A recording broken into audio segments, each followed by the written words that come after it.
Hey guys, welcome back to my channel. If you're new here, my name is Samantha and I recently had jaw surgery.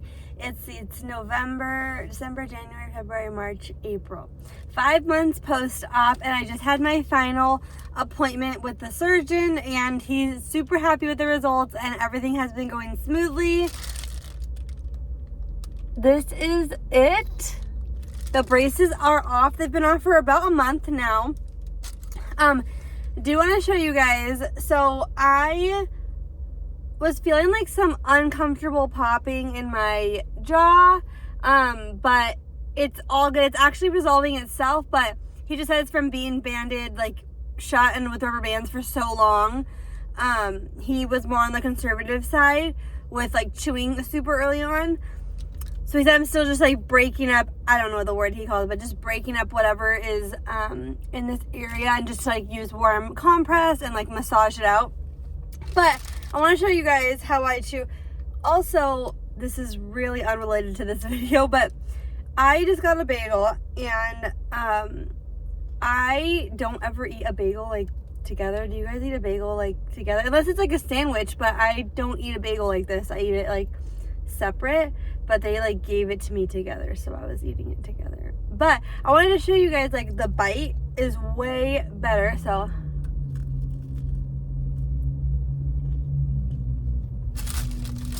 that is how I'm chewing at 5 months post-op. So I do try not to have like too many crunchy things in one day.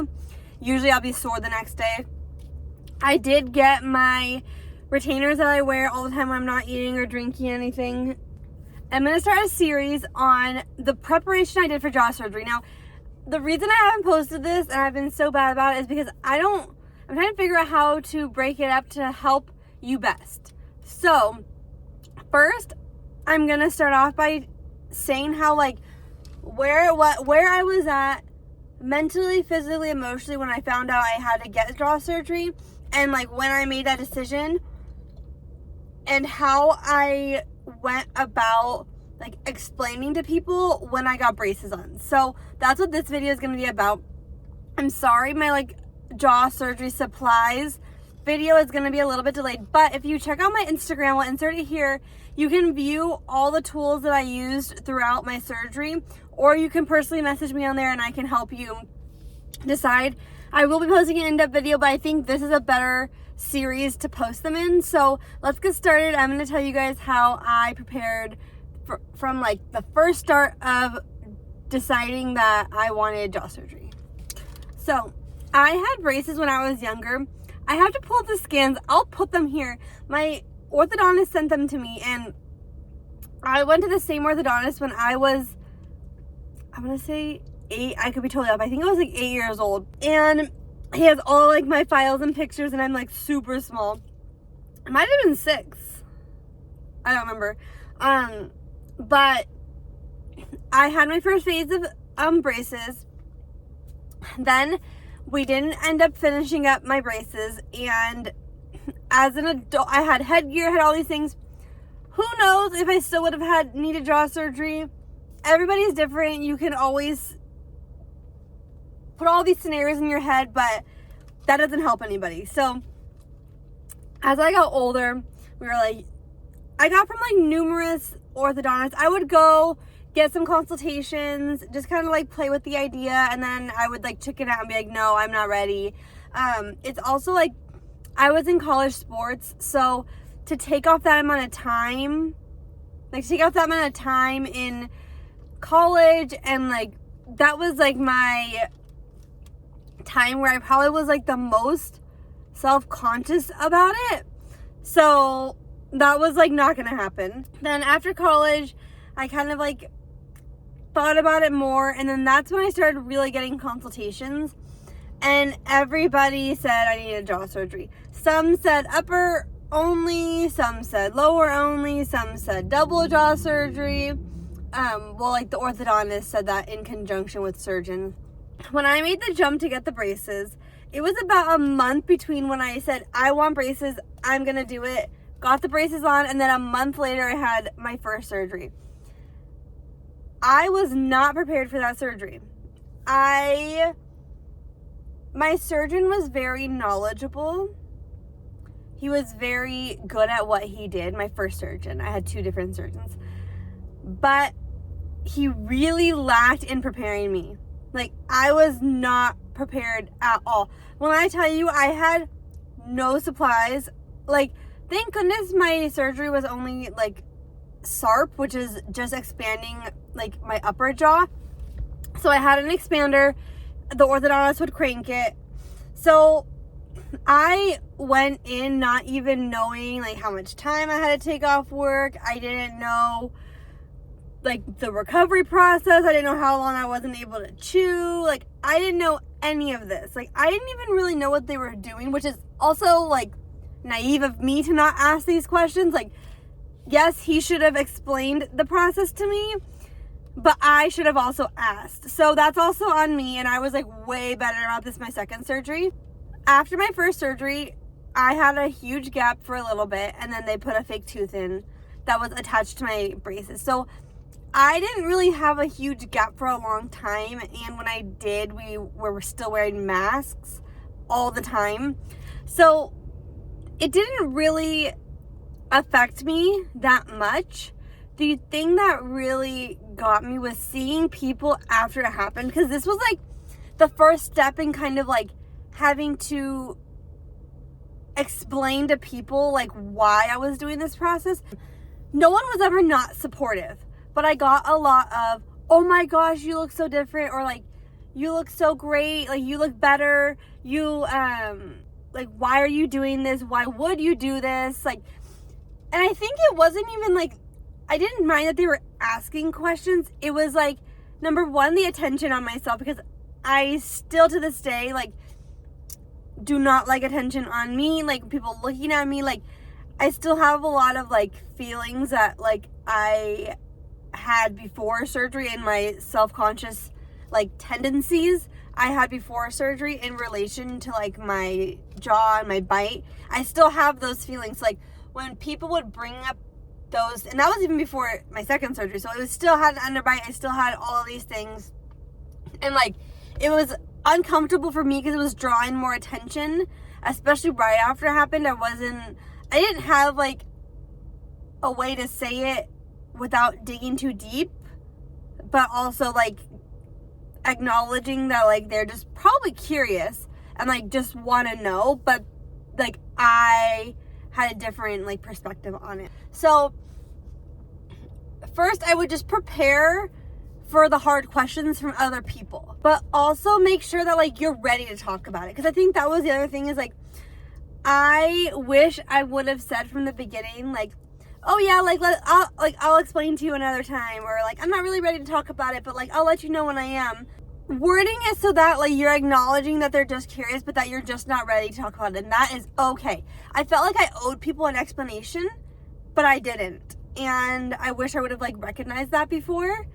So that is how I prepared for that surgery.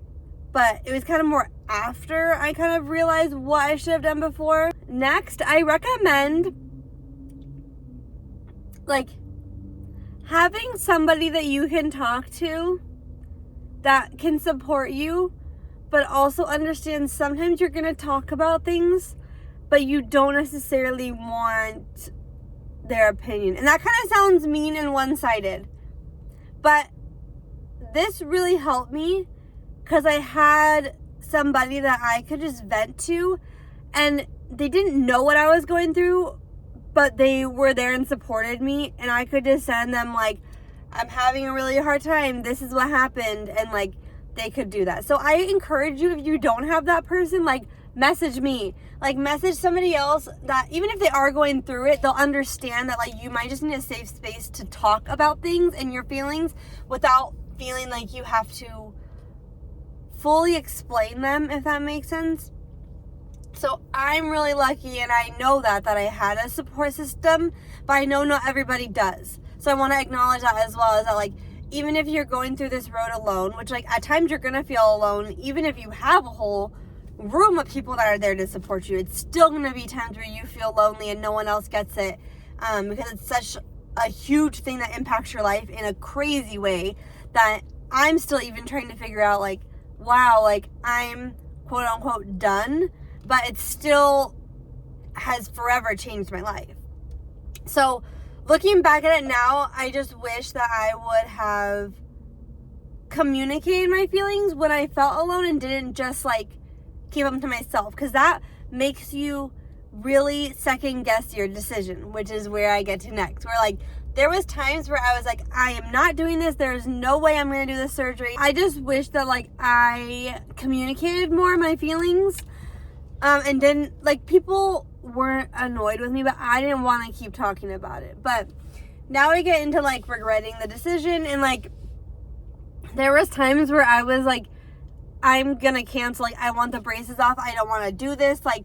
And also times where I was like, oh, I'm happy with my teeth, they're straight, no one really notices. Because now we got to the questions like, why are you doing this? You don't even notice. Like, I can't even tell, like, why do you need it to be, you know, perfect? Like, then those questions started, and I had to, again, figure out how to answer them and how to navigate that. And so that was another step in, like, the mentally challenging part for me was other people. And because I always cared so much about what other people thought and saw and said, like, not that they were, but like, oh, are they talking about it without me there? Like, that type of stuff made me uncomfortable, and that's what I worried about even before surgery. And then, like, knowing that people would talk about it, just life, people talk about things, like, that was what was bothering me.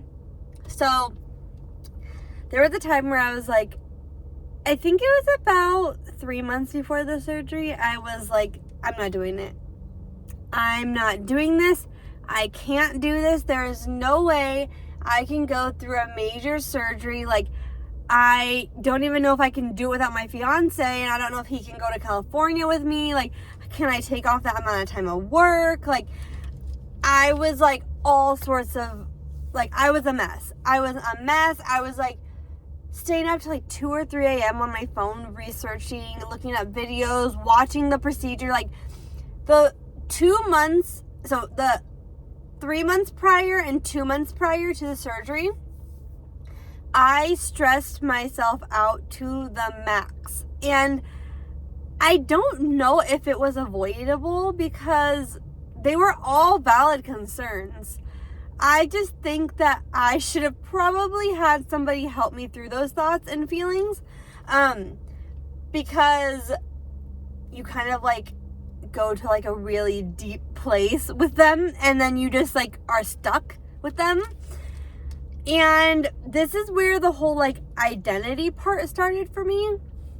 I was like, my face is gonna change. Like, what if people don't recognize me? Like, what? And which is like, I mean, it could happen. Like, what I didn't not like my face. Like, I liked my face. I just wanted it more symmetrical.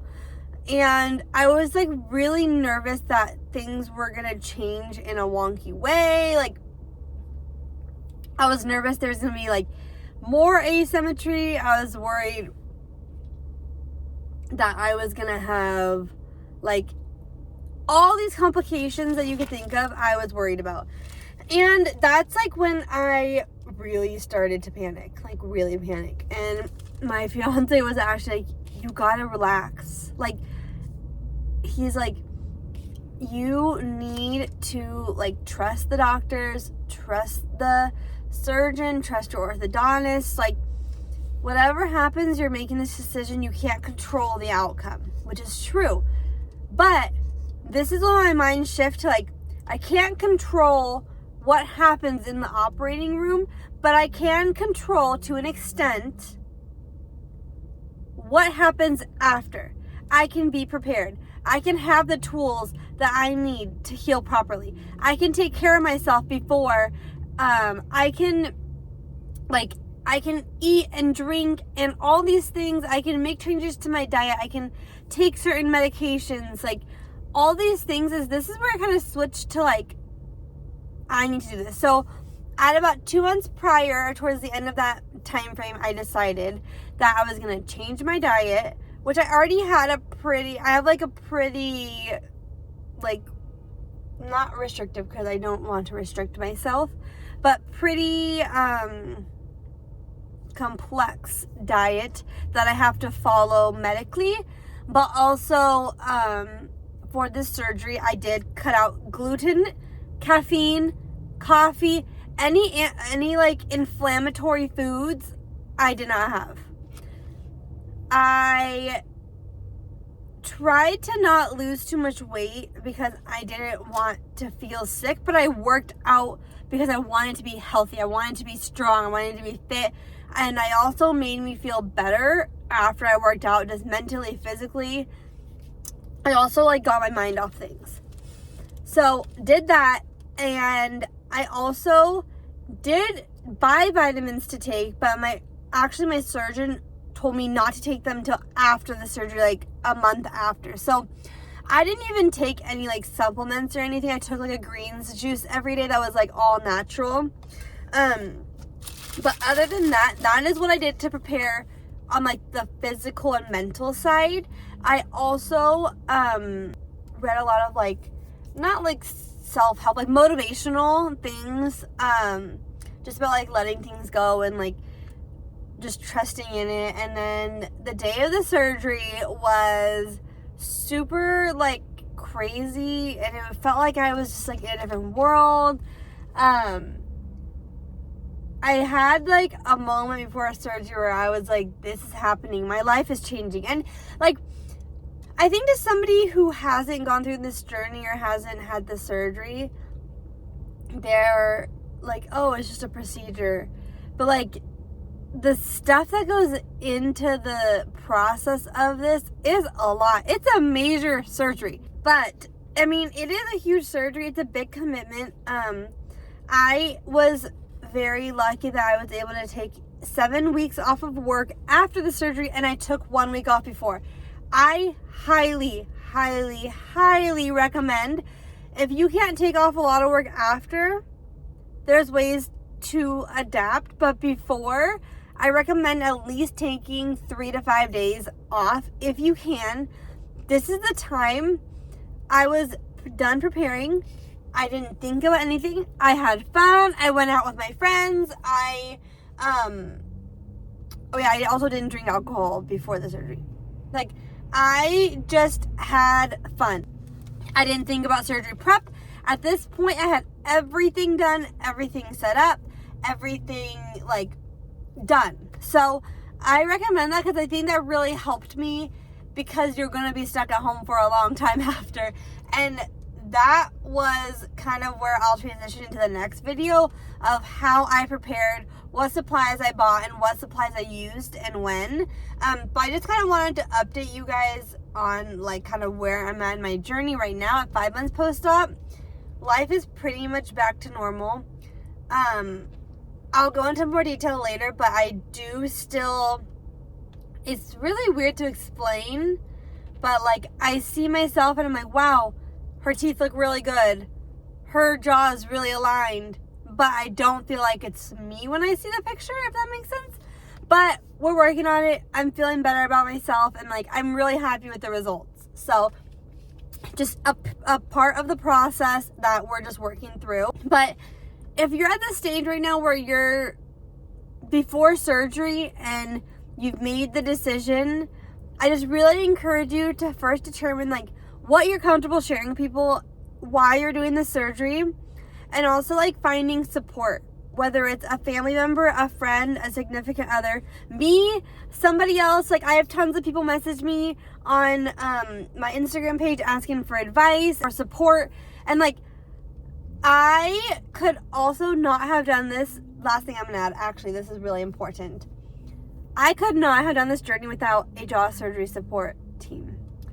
I had a couple people that were going through the process, similar time frame as me. This was key to my recovery. We would like message and like be like, oh yeah, I'm doing this. Oh yeah, I'm doing this. Oh yeah, I tried this recipe. Like this helped me. How are you doing today? Like just having somebody to check in that knows what you're going through also is really helpful for like those stages where like it's like really getting rough after and like before surgery. And this is where I got a ton of information a ton. I was part of Facebook groups. I was part of groups on Reddit. I was a part of Instagram groups. I was made an Instagram. I followed tons of jaw surgery pages. Like, I Googled, read people's blogs. Like,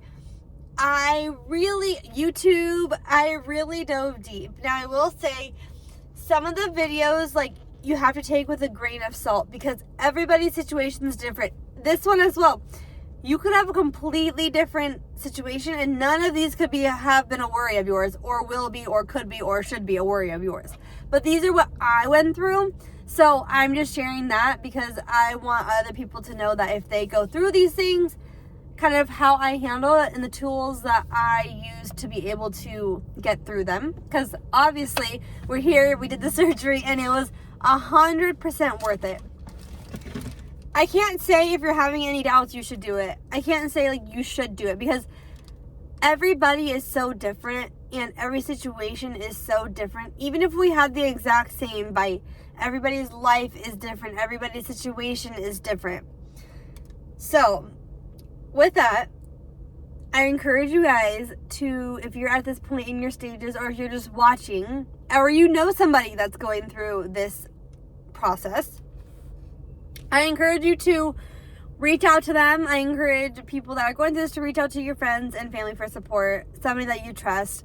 This is the part, I think, of the journey before surgery that I needed the most support and encouragement. I would say I needed the most encouragement and just knowing that people were going to be there for me on the hard days that I knew were coming. So I hope this helps you guys, and I hope it kind of is a good introduction into this new series that I'm going to be doing. I hope you guys all have a great day, and I'll see you next time.